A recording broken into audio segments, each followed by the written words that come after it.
नमस्कार, मैं मानवेंद्र सिंह दयाल प्रतिनिधि आप सभी किसान साथियों का स्वागत करता हूं। किसान भाइयों, गेहूं की फसल 75 से जब 80 दिन की हो जाती है तो ऐसा कौन सा स्प्रे हम करें जिससे हमारी पैदावार बेहतर हो और हमारे दाने चमकीले हों और हमारी गेहूं की फसल शानदार हो।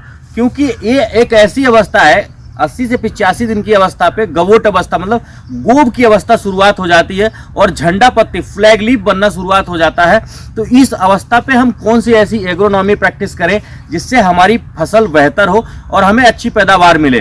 तो मैं आपको बताना चाहूँगा कि इस समय सबसे ज़्यादा विशेष ज़्यादा ध्यान रखने की चीज़ है तो फ्लैग लीफ, जो बाली के पड़ोस की सबसे पत्ती होती है या पौधे की सबसे ऊपरी पत्ती होती है उसे झंडा पत्ती कहते हैं। ये झंडा पत्ती है ना, क्योंकि इसमें 70 से 75% क्लोरोफिल, सबसे ज़्यादा क्लोरोफिल इसी में होता है और क्लोरोफिल की उपस्थिति में पत्तियां प्रकाश संश्लेषण की क्रिया बहुत तेजी से करती है, फोटोसिंथेसिस की क्रिया करती हैं। तो ये झंडा पत्ती जो है ना, आपकी बाली को और आपके दाने को लास्ट तक भोजन देगा। तो इसका सुरक्षित होना बहुत जरूरी है। अब इसको कैसे सुरक्षित रखा जाए, इसको देखा जाए कि इसकी जो कलर है और कलर बहुत हरा भरा रहे, इसकी चौड़ाई अच्छी मेंटेन रहे, इस पे कोई बीमारी नहीं आए और इसमें कोई जानवर नुकसान ना करे। अगर इस समय आपका झंडा पत्ता कमजोर हो गया किसी माइक्रोन्यूट्रिएंट की कमी से या किसी बीमारी, क्योंकि 80 से 85 दिन पे जब गोब अवस्था होती है तो येलो रस्ट और ब्लैक रस्ट का भी अटैक होता है, जो फंगस की वजह से शुरुआत होता है, पत्तियां पीली पड़ जाती हैं। तो इस समय फंगस का भी प्रकोप ज़्यादा रहता है। तो इस झंडा पत्ती को सुरक्षित रखना है और पोषक तत्वों की कमी होने नहीं देना है। तो 65 से 70 दिन पे फास्फोरस, पोटाश और बोरान का बहुत महत्वपूर्ण योगदान होता है, जिससे कि हमारा झंडा पत्ता जो है ना सुरक्षित रहे और ज़्यादा से ज़्यादा भोजन बनाए और ज़्यादा से ज़्यादा प्रकाश संश्लेषण की क्रिया में भागीदारी ले और जो भोजन हमारी पत्तियों में बने वो सीड तक पहुँचे और सीड तक पहुँचे जिससे सीड बेहतर हो, सुडोल बने और टेस्ट वेद अच्छा हो, भार अच्छा हो और पैदावार अच्छी आए।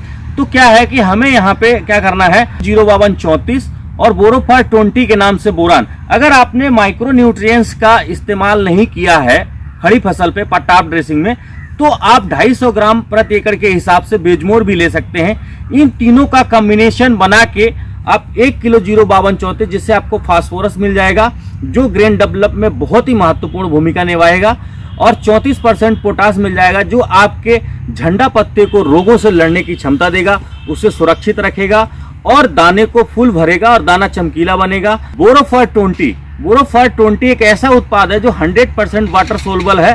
200 से 250 ग्राम बोरान का इस्तेमाल प्रति एकड़ के हिसाब से 180 से 200 लीटर पानी में करें, जिससे कि हमारी जो 80 से 85 दिन का स्प्रे का महत्वपूर्ण होता है, जो इस समय जो क्रिटिकल स्टेज चल रही होती है, उस क्रिटिकल स्टेज को इन चीज़ों से हम बचा सकते हैं और अपनी पैदावार को सुनिश्चित कर सकते हैं। तो आप बिल्कुल अपनी फसल में ना भूलें अनमोल 05234, बेजमोर और बोरोफायर 20 का स्प्रे करना। अगर आपको फंगस की दिक्कत दिख रही है, अगर आपकी पत्तियों पे हल्दी कलर का और पीलापन का जैसे धब्बा बन रहा है, तो आप एक बहुत बेहतर फंजीसाइड का इस्तेमाल कर सकते हैं। थैंक यू, धन्यवाद।